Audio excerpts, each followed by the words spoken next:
प्राचीन समय की बात है। मृत्यु लोक में विवाह करने की इच्छा से एक समय श्री भूतनाथ महादेव जी माता पार्वती के साथ पधारे। वहाँ वे भ्रमण करते करते विद्रम देशाग्रत अमरावती नाम की एक अति रमणीक नगरी में पहुँच गए। अमरावती नगरी अमरापुरी के सदृश सब प्रकार के सुखों से परिपूर्ण थी। उसमें वहाँ के महाराज का बनाया हुआ अति रमणीक शिवजी का मंदिर बना हुआ था। उसमें भगवान शंकर पार्वती माता के साथ रहते थे। एक समय माता पार्वती ने प्राणपति को प्रसन्न देखकर उनसे मनोविनोद करने की इच्छा से बोली, हे महाराज, आइए आज हम तुम दोनों चौरस खेलेंगे। शिवजी ने प्राण प्रिया की बात को मान लिया और चौरस खेलने लगे। उस समय इस स्थान पर एक मंदिर पुजारी रहता था। माता ने ब्राह्मण से प्रश्न किया कि पुजारी जी बताओ, इस बाजी में दोनों में से किसकी जीत होगी। ब्राह्मण बिना विचारे ही शीघ्र बोल उठा कि महादेव जी की जीत होगी। थोड़ी देर में बाजी समाप्त हो गई और पार्वती जी की विजय हुई। आज तो पार्वती जी ब्राह्मण को झूठ बोलने के अपराध में के कारण शाप देने को उद्यत हो गई। तब महादेव जी ने पार्वती को बहुत समझाया, परंतु उन्होंने ब्राह्मण को कोढ़ी होने का शाप दे डाला। कुछ समय बाद पार्वती जी के शापवश पुजारी के शरीर में कोढ़ पैदा हो गया। इस प्रकार पुजारी अनेक प्रकार के से दुखी रहने लगा। इस तरह के कष्ट भोगते हुए जब बहुत दिन बीत गए, तब देवलोक की अप्सराएं शिव जी की पूजा करने के लिए उसी मंदिर में पधारी और पुजारी को कष्ट में देखकर बड़े दया भाव से उससे रोगी होने का कारण पूछने लगी। पुजारी ने निसंकोच सब बातें उससे कह दी। वे अप्सराएं बोली, हे पुजारी, अब तुम अधिक दुख मत होना, भगवान शिवजी तुम्हारे कष्ट को दूर करेंगे। तुम सब बातों में श्रेष्ठ 16 सोमवार का व्रत भक्ति पूर्वक करो। तब पुजारी अप्सराओं से हाथ जोड़कर विनम्र भाव से 16 सोमवार व्रत की विधि पूछने लगा। अप्सराएं बोली कि जिस दिन सोमवार हो उस दिन भक्ति के साथ व्रत करें, स्वच्छ वस्त्र पहने, आधा सेर गेहूं का आटा लें, उसमें 3 अंग बनावें और घी, गुड़, दीप, नैवेद्य, पुंगीफल, बेलपत्र, जनेऊ, जोड़ा, चंदन, अक्षत, पुष्प आदि से के द्वारा प्रदोष काल में भगवान शंकर का विधि पूर्वक पूजन करें। उसके पश्चात अंगाओं में से एक शिवजी को अर्पण करें और बाकी 2 को शिवजी का प्रसाद समझकर उपस्थित जनों में बांटते और आप भी प्रसाद पावें। इस विधि से 16 सोमवार व्रत करें। तत्पश्चात 7वें सोमवार के दिन पाव सेर गेहूं का आटा लेवे और उसकी बाटी बनावें। तदनुसार घी और गुड़ मिलाकर चूरमा बनावें और शिवजी का भोग लगाकर उपस्थित भक्तों में बांटें और उसके बाद सकुटुंब आप भी प्रसाद पावें। भगवान शिव की कृपा से उनके मनोरथ पूर्ण हो जाते हैं। ऐसा कहकर अप्सराएं स्वर्ग को चली गई। ब्राह्मण ने यथा विधि 16 सोमवार व्रत किया तथा भगवान शिव जी की कृपा से रोग मुक्त होकर आनंद से रहने लगा। कुछ दिन बाद जब फिर शिव और पार्वती उस मंदिर में पधारे, तब ब्राह्मण को निरोग देखकर पार्वती ने ब्राह्मण से रोग मुक्त होने का कारण पूछा। तब तो पार्वती जी अति प्रसन्न हो ब्राह्मण से व्रत की विधि पूछकर व्रत को तैयार हुई। व्रत के करने के बाद उसके मनोकामना पूर्ण हुई तथा उसके रूठे पुत्र स्वामी कार्तिकेय स्वयं माता के आज्ञाकारी हुए। परंतु कार्तिकेय जी को भी अपने विचार परिवर्तन का रहस्य जानने की बड़ी इच्छा हुई और माता से बोले, हे माता जी, आपने ऐसा कौन सा उपाय किया जिससे मेरा मन आपकी ओर आकर्षित हुआ है। तब ब्राह्मण पार्वती ने वही 16 सोमवार व्रत कथा उसको सुनाई। स्वामी कार्तिकेय जी बोले कि इस व्रत को मैं भी करूँगा, क्योंकि प्रिय मित्र ब्राह्मण दुखी दिल से प्रदेश गया है, हमें उससे मिलने की बहुत इच्छा है। कार्तिकेय जी ने भी इस व्रत को किया और उसका प्रिय मित्र मिल गया। मित्र ने इस आकस्मिक मिलन का भेद कार्तिकेय जी से पूछा तो वे बोले, हे मित्र, हमने तुमसे मिलने की इच्छा करके 16 सोमवार का व्रत किया था। अब तो ब्राह्मण मित्र को भी अपने विवाह की बड़ी इच्छा हुई। कार्तिकेय जी ने व्रत की विधि पूछी और यथा विधि व्रत किया। व्रत के प्रभाव से जब वह किसी कार्यवश विदेश गया तो वहाँ राजा के लड़की का स्वयंवर था। राजा ने प्रण किया था कि जिस राजकुमार के गले में सब प्रकार से श्रृंगारित हथनी माला डालेगी, उसी से मैं अपनी प्यारी पुत्री का विवाह कर दूंगा। शिव जी की कृपा से ब्राह्मण भी स्वयंवर देखने की इच्छा से राजसभा में एक ओर बैठ गया। नियत समय पर हथनी आई और उसने जयमाला उस ब्राह्मण के गले में डाल दी।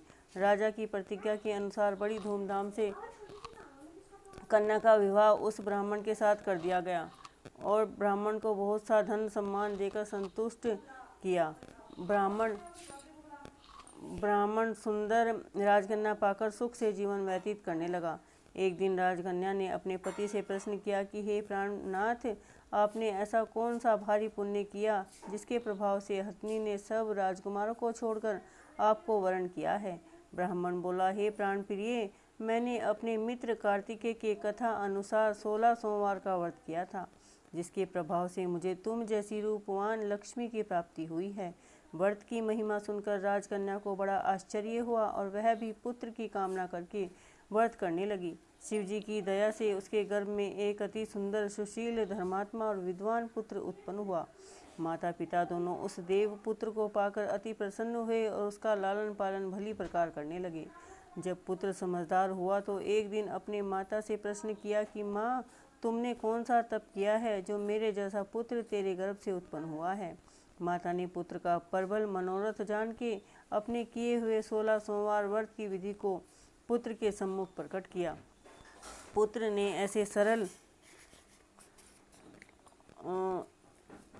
तथा सब मनोकामनाओं को पूर्ण करने वाला सुना तो उसे भी इस व्रत का राज्याधिकार पाने की इच्छा से हर सोमवार को यथाविधि व्रत करने लगा। उसी समय एक देश के वृद्ध राजा के दूतों ने आकर उसको एक राजकन्या के लिए वरण किया। राजा ने अपनी पुत्री का विवाह ऐसे सर्वगुण संपन्न ब्राह्मण युवक के साथ करके बड़ा सुख प्राप्त किया। वृद्ध राजा के दिवंगत हो जाने पर यही ब्राह्मण बालक गद्दी पर बैठाया गया, क्योंकि दिवंगत भूप के कोई पुत्र नहीं था। राज्य का अधिकार होकर भी वह ब्राह्मण पुत्र अपने 16 सोमवार के व्रत को करता रहा। जब 17वां सोमवार आया तो विप्र पुत्र ने अपनी प्रियतमा से सब पूजन सामग्री लेकर शिवालय में चलने को कहा, परंतु प्रियतमा ने उसकी आज्ञा की परवाह नहीं की। दास दासियों द्वारा सब सामग्रियां शिवालय भिजवा दी गई और आप नहीं गई। जब राजा ने शिवजी का पूजन समाप्त किया तब एक आकाशवाणी राजा के प्रति हुई, हे राजा, तू अपनी इस रानी को महल से निकाल दे, नहीं तो तेरा सर्वनाश कर देगी।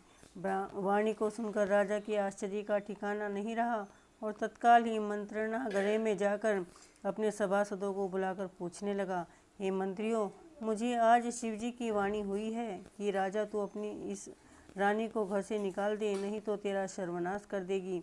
मंत्री आदि सब बड़े विस्मय और दुख में डूब गए, क्योंकि जिस कन्या के साथ राज्य मिला है, राजा उसी को निकालने का जाल रचता है। यह कैसे हो सकता है। अंत में राजा ने उसे अपने यहाँ से निकाल दिया। रानी दुखी हृदय भाग्य को कोसती हुई नगर के बाहर हुई। बिना पद त्राण, फटे वस्त्र पहने, भूख से दुखी धीरे धीरे चलकर एक नगर में पहुंची। वहां एक बुढ़िया सूत काटकर बेचने जा रही थी। रानी की करुणा दशा को देखकर बोली, चल बेटी, तू मेरा सूत बिकवा दे, मैं वृद्ध हूँ, भाव नहीं जानती हूँ। ऐसी बात बुढ़िया की सुन रानी ने बुढ़िया के सर से सूत की गठड़ी उतारकर अपने सर पर रख ली। थोड़ी देर बाद ऐसी आंधी आई और बुढ़िया का सूत पोटली के सहित उड़ गया। बेचारी बुढ़िया पछताती रह गई और रानी को अपने साथ से दूर रहने के लिए कहा। अब रानी एक तेली के घर गई तो तेली के सब मटके शिव जी के प्रकोप से चटक गए। ऐसी दशा देख तेली ने रानी को अपने घर से निकाल दिया। इस प्रकार रानी अत्यंत दुख पाती हुई सरिता के तट पर गई तो सरिता का समस्त जल सूख गया। तत्पश्चात रानी एक वन में गई। वहां जाकर सरोवर में से सीढ़ी से उतर पानी पीने को गई तो उसके हाथ से जल स्पर्श होते ही सरोवर का जल सैदृश जल असंख्य कीड़ामय गंदा हो गया। रानी ने भाग्य पर दोषारोपण करते हुए उस जल को पान करके पेड़ की शीतल छाया में विश्राम करना चाहा। वहां रानी जिस पेड़ के नीचे जाती उसी पेड़ के पत्ते तत्काल गिरते गए। वन सरोवर जल की ऐसी दशा को देखकर गौ चराते ग्वालों ने अपने गोसाई जी से, जो उस जंगल में स्थित मंदिर में पुजारी थे, उनसे सारी बातें कह सुनाई। गोसाई जी के आदेश अनुसार ग्वाले रानी को पकड़कर गोसाई के पास ले गए। रानी की मुख क्रांति और शरीर शोभा देख गोसाई जान गए, यह अवश्य ही किसी विधि गति की मारी कुलीन अबला है। ऐसा सोच पुजारी जी ने रानी के प्रति कहा कि हे पुत्री, मैं तुमको अपनी पुत्री के समान रखूंगा। तुम मेरे आश्रम में ही रहो। मैं तुमको किसी प्रकार का कष्ट नहीं होने दूंगा। गोसाई के ऐसे वचन सुनकर रानी को धीरज हुआ और आश्रम में रहने लगी। परंतु आश्रम में रानी को भोजन बनाती, उसी में कीड़े पड़ जाते। जल भर के लावे, उसमें भी कीड़े पड़ जावें। अब तो गोसाई जी भी दुखी हुए और रानी से बोले कि हे बेटी, तेरे पर कौन से देवता का कोप है जिससे तेरी ऐसी दशा हुई है। पुजारी की बात सुन रानी ने शिव जी की पूजा करने के जाने की कथा सुनाई। तो पुजारी जी शिव जी महाराज से अनेक प्रकार से स्तुति करते हुए रानी के प्रति बोले कि पुत्री, तुम सब मनोरथों के पूर्ण करने वाले 16 सोमवार व्रत को करो। उसके प्रभाव से अपने कष्ट को मुक्त हो सकोगी। गोसाई की बात सुनकर रानी ने 16 सोमवार व्रत को विधि पूर्वक संपन्न किया और 17वें सोमवार को पूजन के पश्चात से राजा के हृदय में विचार उत्पन्न हुआ कि रानी को गए बहुत समय व्यतीत हो गया है, जाने कहाँ कहाँ भटकती होगी, उसको ढूंढना चाहिए।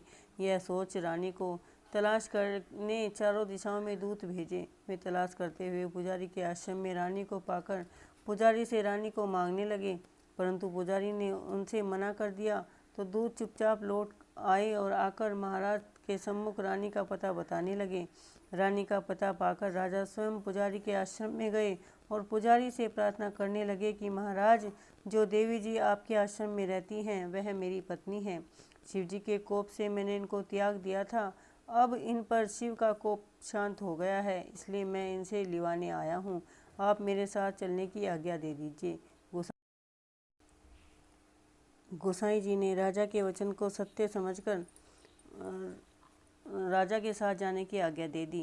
गोसाई की आज्ञा पाकर रानी प्रसन्न हो राजा के महल में आई। नगर में अनेक प्रकार के बधावे बजने लगे। नगर निवासियों ने नगर के दरवाजे पर तोरण बंदरवारों से विविध विधि से नगर सजाया। घर घर में मंगल गान होने लगे। पंडितों ने विविध वेद मंत्रों का उच्चारण करके अपनी राजरानी का आह्वान किया। ऐसी अवस्था में रानी ने पुनः अपनी राजधानी में प्रवेश किया। महाराज ने अनेक तरह से ब्राह्मणों को दान आदि देकर संतुष्ट किया। याचकों को धन धान्य दिया।